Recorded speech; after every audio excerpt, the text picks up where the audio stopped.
ओम नमः शिवाय। जब घर में शांति की जगह झगड़े हों, जब पैसा हो लेकिन बरकत ना हो, जब पूजा पाठ के बाद भी मन बेचैन रहे, तो समझ लीजिए कुछ अदृश्य बाधा रास्ता रोक रही है। ऐसे समय में माँ त्रिपुर भैरवी की साधना हर छिपे हुए दोष को जलाकर राख कर देती है। गुप्त नवरात्रि के छठवें दिन सुने माँ त्रिपुर भैरवी रक्षा स्तोत्र और पाएं घर, मन और कुल की संपूर्ण रक्षा। अथ श्री त्रिपुर भैरवी रक्षा स्तोत्रम्। भैरवीं शरणं यामि त्रिपुरे त्वं जगत्प्रिये, घोररूपे महाशक्ते सर्वसिद्धिप्रदायिनी। कालरात्रिस्वरूपा त्वं रक्तनेत्रा महातपः, दुष्टनाशिनि दुर्गे त्वं भक्तरक्षा विहारिणी। त्रिनेत्रधारिणी शक्ते चक्रगदाधराम्बिके, त्रिविधा प्रेतबाधा हि नश्यते त्वत्कथा स्मृतौ। भूतपिशाच संघातं नाशयन्ति नाम ते, त्राहि त्राहि महाभीते पालयस्व महामते। भैरवी त्वं महेशानी कालिके चण्डिके नमः। दुष्करं यत्कृतं पापं तद्दग्धं तव कीर्तने। रक्तबीजविनाशिनी महामाया सुरेश्वरी, सर्वरोगहरा देवी कृपां कुरु नमोऽस्तु ते। शिवसंयुक्ते शक्तिषु श्रेष्ठे त्रिपुरे महाद्युते, सर्वदुःखनिवारिणी वरदे शरणं मम। राजद्वारे विपत्तौ वा युद्धे मृत्युभयेषु च, त्रिपुरे त्वां स्मरन् भक्तः मोक्षं लभते ध्रुवं। शत्रुहन्ते सङ्कटघ्नि कामदासुरसुन्दरी, सिद्धिदात्री महामाया नमस्ते मातरं सदा। जपमालां कृपाणिं च खड्गं त्रिशूलमुत्तमं, धारयन्ति भयघ्नि त्वं नमस्ते भक्तवत्सले। इदं स्तोत्रं त्रिपुरायाः श्रद्धया यः पठेन्नरः, सर्वरक्षां प्रसादेन लभते नात्र संशयः।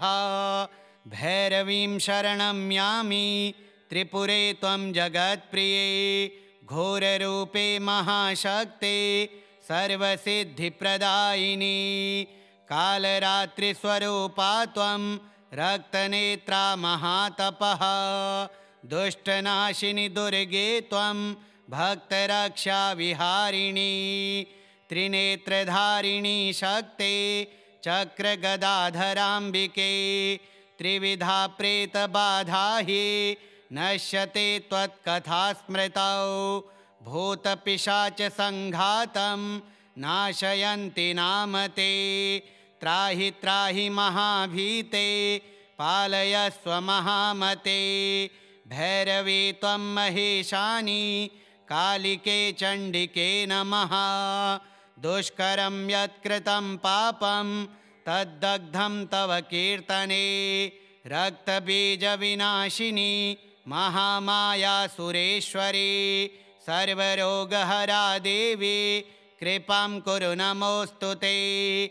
शिवसंयुक्ते शक्तिषु श्रेष्ठे त्रिपुरे महाद्युते, सर्वदुःखनिवारिणी वरदे शरणं मम। राजद्वारे विपत्तौ वा युद्धे मृत्युभयेषु च, त्रिपुरे त्वां स्मरन् भक्तः मोक्षं लभते ध्रुवं। शत्रुहन्ते सङ्कटघ्नि कामदासुरसुन्दरी, सिद्धिदात्री महामाया नमस्ते मातरं सदा। जपमालां कृपाणिं च खड्गं त्रिशूलमुत्तमं, धारयन्ति भयघ्नि त्वं नमस्ते भक्तवत्सले। इदं स्तोत्रं त्रिपुरायाः श्रद्धया यः पठेन्नरः सर्वरक्षां प्रसादेन लभते नात्र संशयः। भैरवीं शरणं यामि त्रिपुरे त्वं जगत्प्रिये घोररूपे महाशक्ते सर्वसिद्धिप्रदायिनी कालरात्रिस्वरूपा त्वं रक्तनेत्रा महातपः दुष्टनाशिनि दुर्गे त्वं भक्तरक्षा विहारिणी त्रिनेत्रधारिणी शक्ते चक्रगदाधराम्बिके त्रिविधा प्रेतबाधा हि नश्यते त्वत्कथा स्मृतौ भूतपिशाचसङ्घातं नाशयन्ति नाम ते त्राहि त्राहि महाभीते पालयस्व महामते भैरवी त्वं महेशानि कालिके चण्डिके नमः दुष्करं यत्कृतं पापं तद्दग्धं तव कीर्तने रक्तबीजविनाशिनी महामाया सुरेश्वरी सर्वरोगहरा देवी कृपां कुरु नमोऽस्तु ते शिवसंयुक्ते शक्तिषु श्रेष्ठे त्रिपुरे महाद्युते सर्वदुःखनिवारिणि वरदे शरणं मम राजद्वारे विपत्तौ वा युद्धे मृत्युभयेषु च त्रिपुरे त्वां विस्मरन् भक्तः मोक्षं लभते ध्रुवं शत्रुहन्ते सङ्कटघ्नि कामदासुरसुन्दरी सिद्धिदात्री महामाया नमस्ते मातरं सदा जपमालां कृपाणिं च खड्गं त्रिशूलमुत्तमं धारयन्ति भयघ्नि त्वं नमस्ते भक्तवत्सले इदं स्तोत्रं त्रिपुरायाः श्रद्धया यः पठेन्नरः सर्वरक्षां प्रसादेन लभते नात्र संशयः।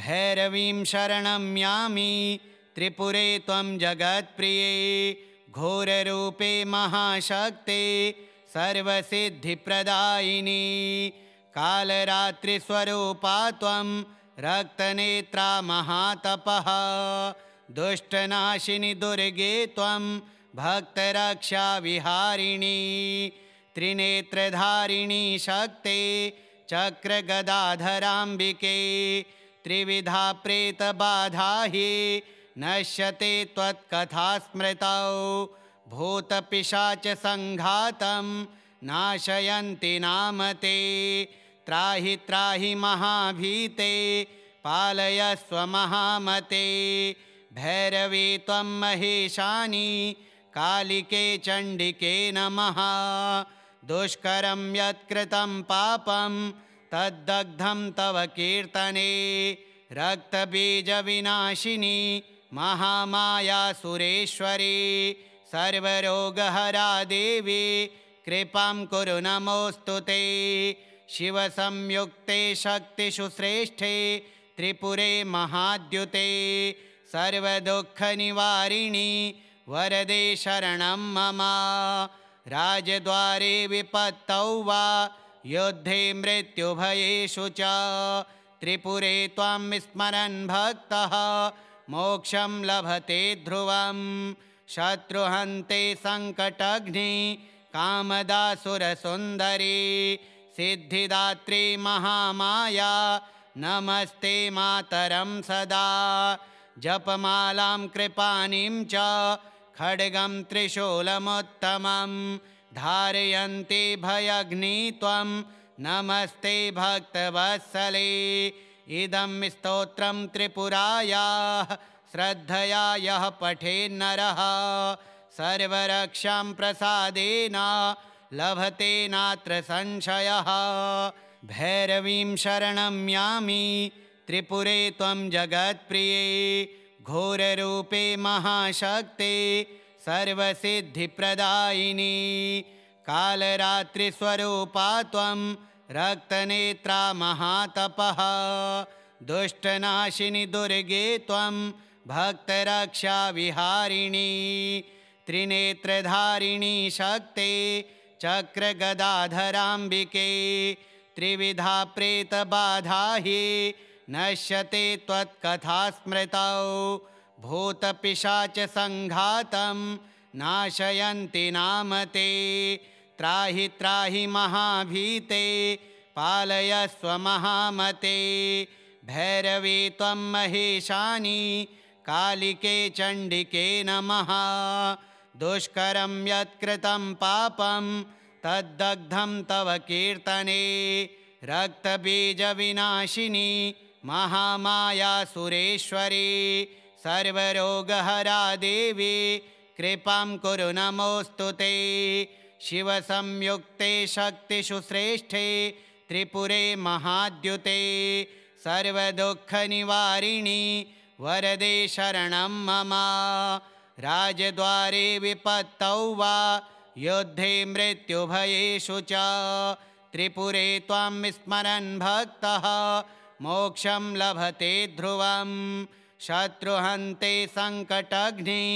कामदासुरसुन्दरी सिद्धिदात्री महामाया नमस्ते मातरं सदा जपमालां कृपाणिं च खड्गं त्रिशूलमुत्तमं धारयन्ति भयग्नि त्वं नमस्ते भक्तवत्सले इदं स्तोत्रं त्रिपुरायाः श्रद्धया यः पठेन्नरः सर्वरक्षां प्रसादेन लभते नात्र संशयः भैरवीं शरणं यामि त्रिपुरे त्वं जगत्प्रिये घोररूपे महाशक्ते सर्वसिद्धिप्रदायिनी कालरात्रिस्वरूपा त्वं रक्तनेत्रा महातपः दुष्टनाशिनि दुर्गे त्वं भक्तरक्षाविहारिणी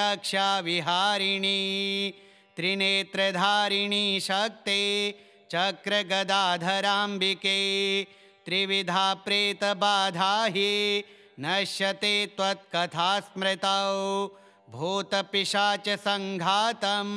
नाशयन्ति नाम ते त्राहि त्राहि महाभीते पालयस्व महामते भैरवी त्वं महेशानि कालिके चण्डिके नमः दुष्करं यत्कृतं पापं तद्दग्धं तव कीर्तने रक्तबीजविनाशिनी महामाया सुरेश्वरी सर्वरोगहरा देवी कृपां कुरु नमोऽस्तु ते शिवसंयुक्ते शक्तिषु श्रेष्ठे त्रिपुरे महाद्युते सर्वदुःखनिवारिणि वरदे शरणं मम राजद्वारे विपत्तौ वा युद्धे मृत्युभयेषु च त्रिपुरे त्वां स्मरन् भक्तः मोक्षं लभते ध्रुवं शत्रुहन्ते सङ्कटघ्नि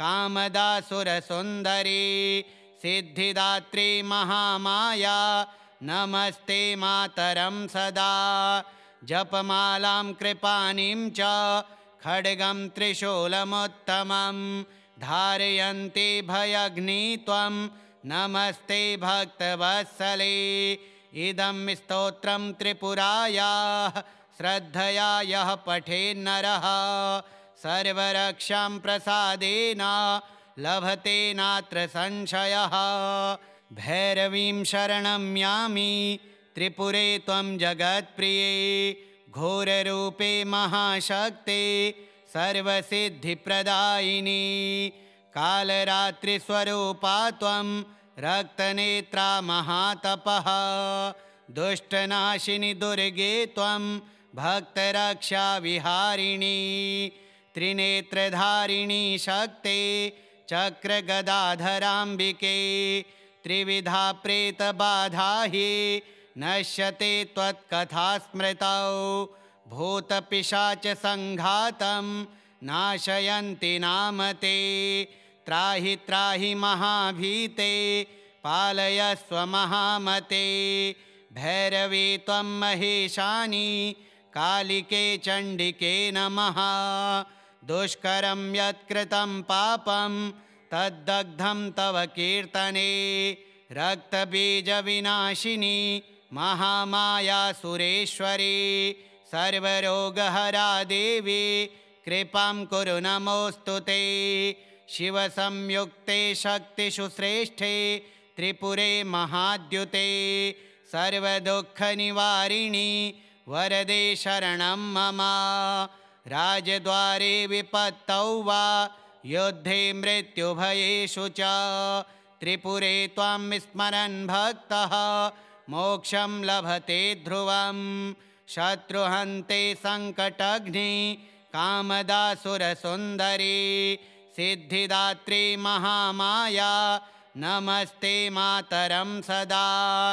जपमालां कृपाणिं च खड्गं त्रिशूलमुत्तमं धारयन्ति भयघ्नि त्वं नमस्ते भक्तवत्सले। इदं स्तोत्रं त्रिपुरायाः श्रद्धया यः पठेन्नरः सर्वरक्षां प्रसादेन लभते नात्र संशयः। भैरवीं शरणं यामि त्रिपुरे त्वं जगत्प्रिये घोररूपे महाशक्ते सर्वसिद्धिप्रदायिनी कालरात्रिस्वरूपा त्वं रक्तनेत्रा महातपः दुष्टनाशिनि दुर्गे त्वं भक्तरक्षा विहारिणी त्रिनेत्रधारिणी शक्ते चक्रगदाधराम्बिके त्रिविधा प्रेतबाधा हि नश्यते त्वत्कथा स्मृतौ भूतपिशाचसङ्घातं नाशयन्ति नाम ते। त्राहि त्राहि महाभीते पालयस्व महामते। भैरवी त्वं महेशानि कालिके चण्डिके नमः। दुष्करं यत्कृतं पापं तद्दग्धं तव कीर्तने रक्तबीजविनाशिनी महामाया सुरेश्वरी सर्वरोगहरा देवी कृपां कुरु नमोऽस्तु ते। शिवसंयुक्ते शक्तिषु श्रेष्ठे त्रिपुरे महाद्युते सर्वदुःखनिवारिणि वरदे शरणं मम। राजद्वारे विपत्तौ वा युद्धे मृत्युभयेषु च त्रिपुरे त्वां विस्मरन् भक्तः मोक्षं लभते ध्रुवं। शत्रुहन्ते सङ्कटघ्नि कामदासुरसुन्दरी सिद्धिदात्री महामाया नमस्ते मातरं सदा। जपमालां कृपाणिं च खड्गं त्रिशूलमुत्तमं धारयन्ति भयघ्नि त्वं नमस्ते भक्तवत्सले। इदं स्तोत्रं त्रिपुरायाः श्रद्धया यः पठेन्नरः सर्वरक्षां प्रसादेन लभते नात्र संशयः। भैरवीं शरणं यामि त्रिपुरे त्वं जगत्प्रिये घोररूपे महाशक्ते सर्वसिद्धिप्रदायिनी कालरात्रिस्वरूपा त्वं रक्तनेत्रा महातपः दुष्टनाशिनि दुर्गे त्वं भक्तरक्षा विहारिणी त्रिनेत्रधारिणी शक्ते चक्रगदाधराम्बिके त्रिविधा प्रेतबाधा हि नश्यते त्वत्कथा स्मृतौ भूतपिशाचसङ्घातं नाशयन्ति नाम ते। त्राहि त्राहि महाभीते पालयस्व महामते। भैरवी त्वं महेशानि कालिके चण्डिके नमः। दुष्करं यत्कृतं पापं तद्दग्धं तव कीर्तने रक्तबीजविनाशिनी महामाया सुरेश्वरी सर्वरोगहरा देवी कृपां कुरु नमोऽस्तु ते। शिवसंयुक्ते शक्तिषु श्रेष्ठे त्रिपुरे महाद्युते सर्वदुःखनिवारिणि वरदे शरणं मम। राजद्वारे विपत्तौ वा युद्धे मृत्युभयेषु च त्रिपुरे त्वां विस्मरन् भक्तः मोक्षं लभते ध्रुवं। शत्रुहन्ते संकटघ्नि कामदासुरसुन्दरी सिद्धिदात्री महामाया नमस्ते मातरं सदा जपमालां कृपाणीं च खड्गं त्रिशूलमुत्तमं धारयन्ति भयघ्नि त्वं नमस्ते भक्तवत्सले इदं स्तोत्रं त्रिपुरायाः श्रद्धया यः पठेन्नरः सर्वरक्षां प्रसादेन लभते नात्र संशयः भैरवीं शरणं यामि त्रिपुरे त्वं जगत्प्रिये घोररूपे महाशक्ते सर्वसिद्धिप्रदायिनी कालरात्रिस्वरूपा त्वं रक्तनेत्रा महातपः दुष्टनाशिनि दुर्गे त्वं भक्तरक्षाविहारिणी त्रिनेत्रधारिणी शक्ते चक्रगदाधराम्बिके त्रिविधा प्रेतबाधा हि नश्यते त्वत्कथा स्मृतौ भूतपिशाचसङ्घातं नाशयन्ति नाम ते त्राहि त्राहि महाभीते पालयस्व महामते भैरवी त्वं महेशानि कालिके चण्डिके नमः दुष्करं यत्कृतं पापं तद्दग्धं तव कीर्तने रक्तबीजविनाशिनी महामाया सुरेश्वरी सर्वरोगहरा देवी कृपां कुरु नमोऽस्तु ते शिवसंयुक्ते शक्तिषु श्रेष्ठे त्रिपुरे महाद्युते सर्वदुःखनिवारिणी वरदे शरणं मम राजद्वारे विपत्तौ वा युद्धे मृत्युभयेषु च त्रिपुरे त्वां स्मरन् भक्तः मोक्षं लभते ध्रुवं शत्रुहन्ते संकटघ्नि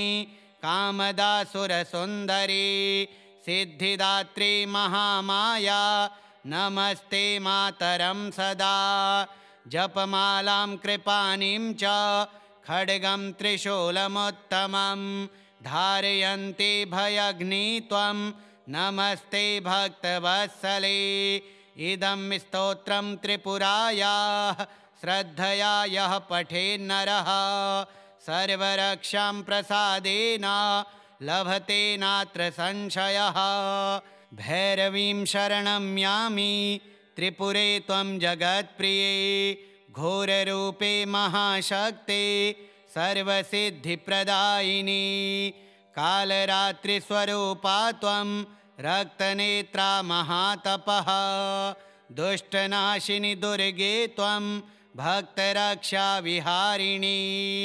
त्रिनेत्रधारिणी शक्ते चक्रगदाधराम्बिके त्रिविधा प्रेतबाधा हि नश्यते त्वत्कथा स्मृतौ भूतपिशाचसङ्घातं नाशयन्ति नाम ते त्राहि त्राहि महाभीते पालयस्व महामते भैरवी त्वं महेशानि कालिके चण्डिके नमः दुष्करं यत्कृतं पापं तद्दग्धं तव कीर्तने रक्तबीजविनाशिनी महामाया सुरेश्वरी सर्वरोगहरा देवी कृपां कुरु नमोऽस्तु ते शिवसंयुक्ते शक्तिषु श्रेष्ठे त्रिपुरे महाद्युते सर्वदुःखनिवारिणी वरदे शरणं मम राजद्वारे विपत्तौ